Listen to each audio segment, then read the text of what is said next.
This is a Fender 75. It is a rare early 80s Mesa Boogie style clone manufactured by Fender Musical Instruments during the Paul Rivera era.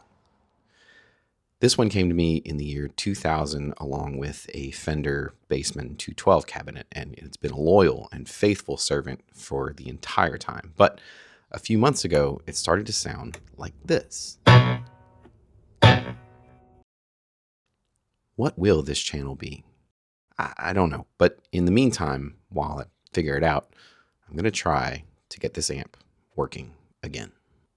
Now, you wouldn't think that just opening it up and having a look around would give you the answer, but lo and behold, I think it actually did, because the first thing that I found was this. Now, you see, I don't know a lot about electronics, but after some research on a website, I was able to identify this as a screen resistor.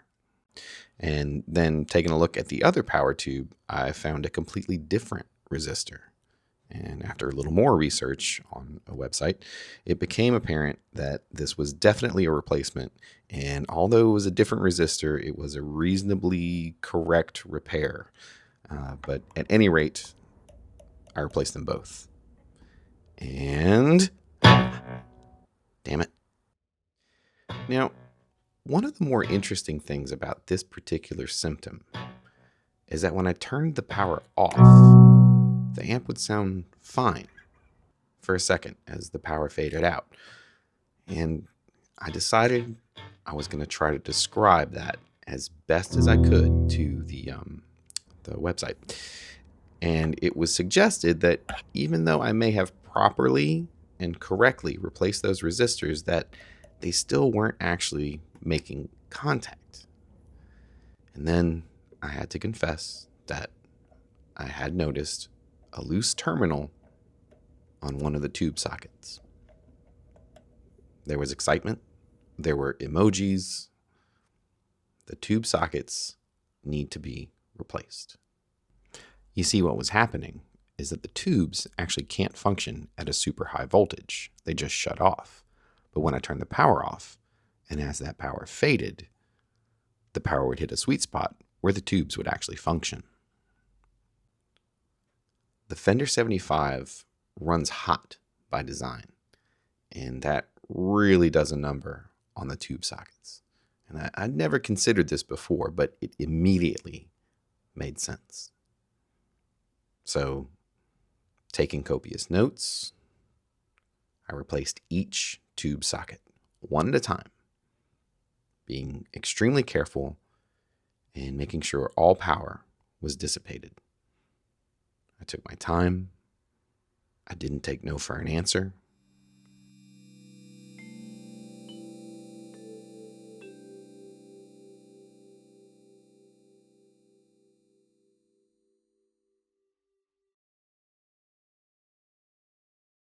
And I didn't lose a single screw.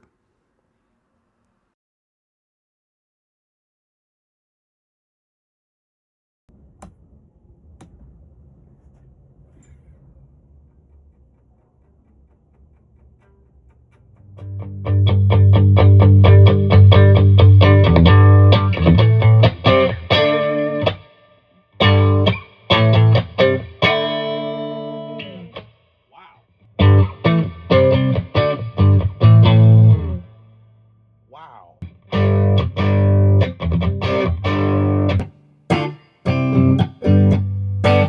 It really sounds better than it ever has. This is its highest and best form.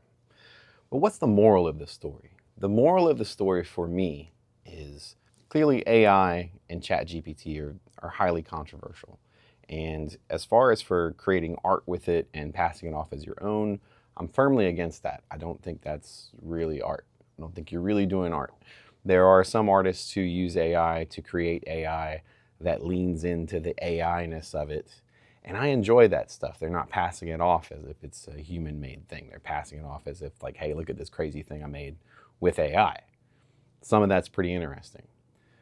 What I can speak on is the application of practical knowledge that it was able to give to me was really impressive and very, very helpful. I'm a very impatient person, and so when it was time to fix the amp, I wanted to fix the amp.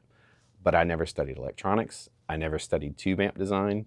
So it was going to be really difficult for me to diagnose the problem, identify the parts, and then successfully replace the parts. And gotta be honest, ChatGPT was very helpful in that regard. So as far as like a pragmatic, practical knowledge thing, I like it. I like it.